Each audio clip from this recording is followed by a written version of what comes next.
अस्सलाम वालेकुम, welcome back NPRT tips YouTube channel. आज मैं आपके साथ CS201 के असाइनमेंट नंबर 3 का सॉल्यूशन का तरीका शेयर करूंगी।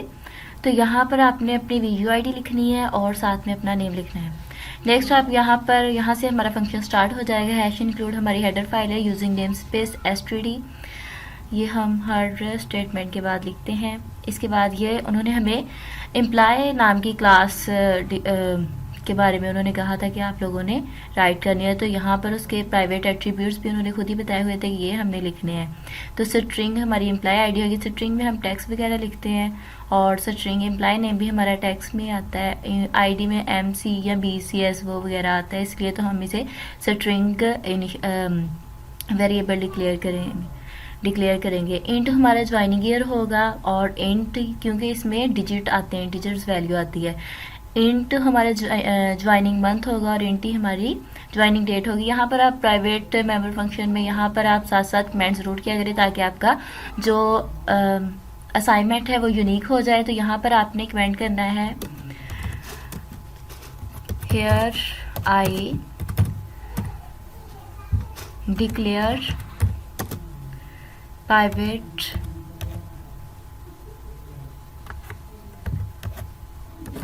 Private class private part of the class. तो इस तरह आप कमेंट कर सकते हैं साथ साथ। इसके बाद स्ट्रिंग हमारी ये हमारा पब्लिक एरिया स्टार्ट हो जाएगा। यहाँ पर आप लिखेंगे here I declare the public part of the class. यहाँ पर हमारे क्या होंगे, फंक्शन एक्चुअली स्टार्ट होते हैं। यहाँ पर हमने जो हमारा प्राइवेट पार्ट होता है वो हमारा हिडन पार्ट होता है, हम हिडन पार्ट भी कहते हैं। और क्योंकि ये आउटसाइड द जो हमारी क्लासेस होती हैं, अदर क्लास जैसे फ्रेंड फंक्शंस हो गया, तो वो एक्सेस नहीं कर पा रहे होते, ये हमारा प्राइवेट हिस्सा होता है। और पब्लिक पार्ट हमारा आउटसाइड द क्लास एक्सेस हो सकता है, मीन कि दूसरी क्लास भी हमारा ये फंक्शन ले सकती है, जैसे कि फ्रेंड फंक्शन वगैरह हो। तो पब्लिक में हमारा एम्प्लॉय हमारा क्या है, कंस्ट्रक्टर है। यहाँ पर आप ये भी लिख सकते हैं here I declare the default constructor वगैरह। इस तरह कमेंट ज़रूर करें ताकि आपकी ये असाइनमेंट यूनिक हो। ये ऊपर जो भी उन्होंने एट्रीब्यूट्स भी से कहते हैं और वेरिएबल्स, ये प्राइवेट में उन्होंने दिए हुए। एम्प्लॉय में हम एम्प्लॉय कंस्ट्रक्टर करेंगे, एम्प्लॉय ID हम करेंगे, ये हम उसके जो वेरिएबल है उनको इनिशलाइज करेंगे, एम्प्लॉय जो कंस्ट्रक्टर है हमारा। तो एम्प्लॉय आईडी हमारी एम्प्टी होगी, एम्प्लॉय नेम भी एम्प्टी होगा। ज्वाइनिंग ईयर 0 से इनिशलाइज करेंगे, ज्वाइनिंग मंथ भी हम 0 से इनिशलाइज करेंगे और ज्वाइनिंग डेट भी 0 से इनिशलाइज करेंगे। आपने इस बात को हमेशा याद रखना है कि जो हम C++ में जो भी प्रोग्राम लिखते हैं उसके लास्ट में सेमीकोलन स्टेटमेंट ज़रूर लिखनी चाहिए। इसके बाद हम एम्प्लॉय जो है ये हमारा क्या है, डिफ़ॉल्ट पैरामीटराइज कंस्ट्रक्टर, इसको आर्गुमेंट वगैरह भी कहते हैं कि मीन कि हमने इस वाले एम्प्लॉय को आर्गुमेंट पास किए हुए हैं। स्ट्रिंग आईडी जैसे string name, int year, int month और इंट डेट। तो यहाँ पर क्या करेंगे, एम्प्लॉय आईडी जो हमारा ऊपर ऑलरेडी जो एम्प्लॉय आईडी है इधर ऊपर हमने वो इसमें डिक्लेयर किया था, अपने प्राइवेट मेंबर में वेरिएबल किया था। तो ये हम इसको ID = ID कर देंगे, सेमीकोलन। और एम्प्लॉय नेम को हम स्मॉल नेम से, ज्वाइनिंग ईयर = ईयर और सेमीकोलन स्मॉल ईयर के साथ Y के साथ, ज्वाइनिंग मंथ के साथ और सेमीकोलन लगाएंगे, ज्वाइनिंग डेट डेट सेमीकोलन। इसको हमने क्या किया है, पैरामीटराइज कंस्ट्रक्टर कर दिया है। इसकी वैल्यू को थोड़ा सा यहाँ पर यूनिकनेस किया। इसको हमने 0 से इनिशलाइज किया था, इसको हम ID से, नेम से, ईयर से, मंथ से, डेट से, क्योंकि यहाँ पर हम इसको वैल्यू देंगे। नेक्स्ट है हमारी वैल्यू वॉइड सेट वैल्यूज़ है। वॉइड मीन होता है कि आपको कोई भी वैल्यू रिटर्न नहीं कर रहा होता। और हम इसको क्या कर रहे हैं, एम्प्लॉय है हमारा और ये EMP2 जो है ये एक पॉइंटर ऑब्जेक्ट है। तो EMP ID = EMP2 ये दिस ऑपरेटर हम यूज़ कर रहे हैं और एम्प्लॉय आईडी को ये क्या कर रहा है, एक्सेस करेगा।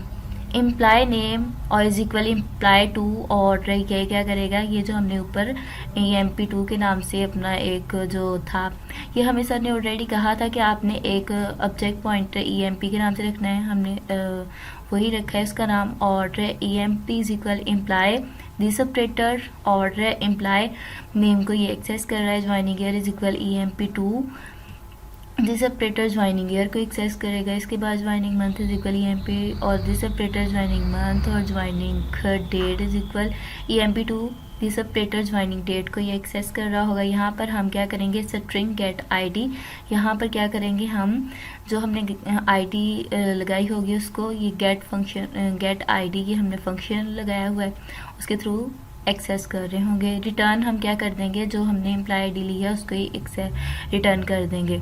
इसके बाद क्या है, स्ट्रिंग हम क्या करेंगे, क्योंकि ये स्ट्रिंग से ही हमने इसको दिया था डाटा टाइप। गेट नेम हम करेंगे और फंक्शन गेट नेम जैसे हमने सेट यहाँ पर वैल्यूज़ का दिया है वैसे हम यहाँ पर गेट सेट और गेट फंक्शंस जिसे कहते हैं वो हम यहाँ पर यूज़ कर रहे हैं। यहाँ पर आप ये भी लिख सकते हैं here I use the getter function, here I use the setter function, और यहाँ पर हम क्या कर रहे हैं, हर यहाँ पर आप कह सकते हैं कि here I declare the get a here आई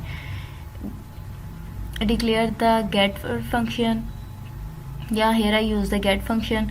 यहाँ पर गेट फंक्शन के थ्रू हम एम्प्लॉय को ID रिटर्न करेंगे। यहाँ पर गेट नेम के थ्रू EMP को क्या करेंगे, जो इसका EMP हमने एम्प्लॉय के लिए यूज़ किया है ना, तो एम्प्लॉय नेम उसको रिटर्न करेंगे। नेक्स्ट हम इंट गेट ईयर, यहाँ पर भी आप साथ साथ कमेंट कर सकते हैं कि हम यहाँ पर गेटर फंक्शन के थ्रू ईयर को क्या कर रहे हैं, यहाँ पर गेट कर रहे हैं। रिटर्न ज्वाइनिंग ईयर करेंगे और इंट गेट मंथ के थ्रू रिटर्न ज्वाइनिंग मंथ, यहाँ पर भी आप साथ साथ कमेंट करते जाएं। इसके बाद क्या होगा, रिटर्न ज्वाइनिंग इंट डेट और रिटर्न ज्वाइनिंग डेट, जो सी डेट को ज्वाइन किया था वो उसको रिटर्न कर देगा। यहाँ पर हम डिस्प्ले फंक्शन को यूज़ करेंगे, वॉइड डिस्प्ले EMP। तो EMP के जगह पे आप A भी लिख सकते हैं, जस्ट P भी लिख सकते हैं, Q जो भी आप वैल्यू लिखना चाहें यहाँ पे लिख सकते हैं। ये आपको यूनिक कर देगा आपकी जो असाइनमेंट है। तो यहाँ पर आपने यहाँ नीचे जहाँ जहाँ पे EMP यूज़ करेंगे वहाँ पर आप उस वैल्यू, अगर आप X लिख रहे हैं तो यहाँ पर X लिख देंगे, मीन कि यहाँ पे हम ये EMP को ऑब्जेक्ट के तौर पर यूज़ कर रहे हैं ना। यहाँ पर हम क्या करेंगे, वॉइड डिस्प्ले में हम क्या करेंगे, प्रिंट करवा रहे होंगे अपनी वैल्यूज़ को, डिस्प्ले करवाना है हमने। यहाँ पे सी आउट हम क्या करेंगे, लेसन और इन्वर्टेड कॉमास ID और EMP डॉट गेट ID, ये ऑब्जेक्ट के डॉट हमने लगाया हुआ है, जो EMP है ये हमारा ऑब्जेक्ट है, डॉट ऑपरेटर यूज़ करके हम गेट ID कर रहे हैं गेटर फंक्शन के थ्रू, और उसके बाद एंडर और उसके बाद सेमीकोलन।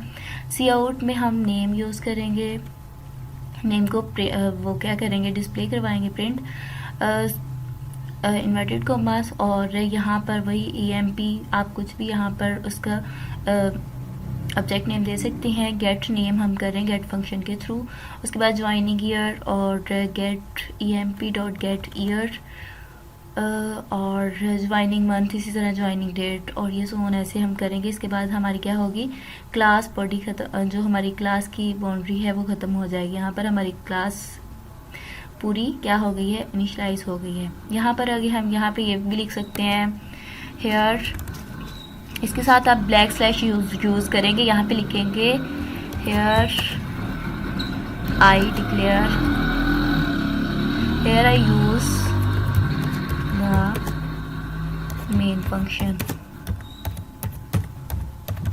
यहाँ नीचे से कर्ली ब्रेसेस से आपकी मेन की बॉडी स्टार्ट हो जाएगी। यहाँ पर क्या है, एम्प्लॉय है, एम्प्लॉय 1 के नाम से, EMP 1 के नाम से दिया हुआ है। ये क्या है, यहाँ पर आपने अपनी VUID यूज़ करनी है, और ये आपका क्या EMP एम्प्लॉय 1 के नाम से, ये आपका क्या है, डिफ़ॉल्ट कंस्ट्रक्टर है। और यहाँ पर आप क्या करेंगे, ये मैंने आपको लिखा हुआ है, यहाँ पर जो है एम्प्लॉय EMP 2 पर आप यहाँ पे क्या करेंगे, अपनी VUID, यहाँ पर आप अपनी VUID लिखेंगे, जैसे BC 2150 जो भी कुछ भी होगा, यूर नेम आपने अपना यहाँ पर नाम लिखना है, जो भी आपका नाम है, अहमद, रज़ा, कुछ भी। और यहाँ पर आपने क्या लिखना है, यहाँ पर अपने डेट ऑफ बर्थ लिखनी है जो भी आपकी होगी, तो आपकी जो होगी वही आप लिखेंगे। इसके बाद क्या करेंगे, ये हमारा क्या है, सी आउट लेस देन और यहाँ पर एम्प्लॉय 1 जो हमारा ये वाला है use the default constructor use कर रहा है और एंडल सेमीकोलन आ जाएगा। इसके बाद हमारा ये जो एम्प्लॉय 2 है ये क्या कर रहा है, emp1 डॉट डिस्प्ले। यहाँ पर क्या होगा, जब हम ये लिख देंगे, ये वाला हम 2 स्टेटमेंट लिख देंगे ना, नेक्स्ट हमारा emp1 डॉट डिस्प्ले कर देगा emp1 को, और सी आउट में हम क्या करेंगे, इम्प्लाई जो हमारा 2 है वो हमारा पैरामीटराइज कंस्ट्रक्टर, जैसे कि आप यहाँ पे अपनी VUID लिखेंगे, अपना नेम लिखेंगे, ये हमारा पैरामीटराइज कंस्ट्रक्टर होगा emp2 डॉट डिस्प्ले emp2। ये emp2 को डिस्प्ले करवा देगा हमारी आउटपुट स्क्रीन के ऊपर, ये emp1 को डिस्प्ले करवाएगा। सी आउट में हमारा emp1 having employee to copy data member values यहाँ पर यूज़ करेगा। emp जो हमारा 1 है हैविंग इम्प्लाई टू, emp1 की जो है copy data member values use कर रहा होगा, और यहाँ पर emp1 डॉट सेट वैल्यूज हम क्या करेंगे, किसके थ्रू, एंड % जो हम है रेफरेंस दे रहे होंगे emp2 का, तो फिर वो emp1 हमारा क्या करेगा, ये वाली emp1 हमारा copies data member values emp2 की यूज़ करेगा। जब ये एंड % क्या कर रहा होगा, हमारा एड्रेस को रेफरेंस कर रहा होता है emp2 के। emp1 डॉट डिस्प्ले कर देगा emp1 को, ये हम डिस्प्ले का फंक्शन यूज़ कर रहे होंगे, और यहाँ पर रिटर्न वैल्यू 0 कर देगा। यहाँ पर मैं आपको अभी एग्जीक्यूट करके दिखाती हूँ फंक्शन। ये एग्जीक्यूट पे जाएंगे, कंपाइल भी कर सकते हैं, रन भी आप अलग अलग भी कर सकते हैं। मैं इकट्ठा करूँगी कंपाइल एंड रन, और यहाँ पर हमारे पास आउटपुट के ऊपर स्क्रीन आ जाएगी। ये क्या है हमारी, यहाँ पर इम्प्लाई 1 जो हमने किया था, यूज डिफ़ॉल्ट कंस्ट्रक्टर, आईडी उसकी एम्प्टी होगी, नेम एम्प्टी होगा, जैसे कि हमने वहाँ पर रे प्रिंट डिस्प्ले करवाया था ना प्रिंट करवाने के लिए। ज्वाइनिंग ईयर भी 0, ज्वाइनिंग मंथ भी 0, ज्वाइनिंग डेट भी 0 का होगा। मीन यहाँ पे हमने पीछे कॉपी कंस्ट्रक्टर यूज़ किया हुआ है। इम्प्लाई 2 यूजिंग पैरामीटराइज कंस्ट्रक्टर, यहाँ पर VUID जो लिखा हुआ है, वहाँ पर जो VUID लिखेंगे यहाँ पर आपकी VUID शो होगी, और यहाँ पर आप नेम की, यहाँ पे जहाँ पे मैंने योर नेम लिखा था वहाँ पर आप अपना नेम लिखेंगे तो आपको अपना नाम शो होगा। ज्वाइनिंग ईयर में आप जो भी ईयर में जो अपनी डेट ऑफ बर्थ का लिखेंगे ईयर वो शो होगा, और ज्वाइनिंग मंथ में आपका जो भी मंथ होगा वो शो होगा आपकी डेट ऑफ बर्थ के अकॉर्डिंग। ज्वाइनिंग डेट में अगर यहाँ पे 3 आप जो भी लिखेंगे वो यही शो होगा। तो यही आपकी असाइनमेंट थी। Please like and subscribe my channel for latest update. Okay, अल्लाह हाफिज़।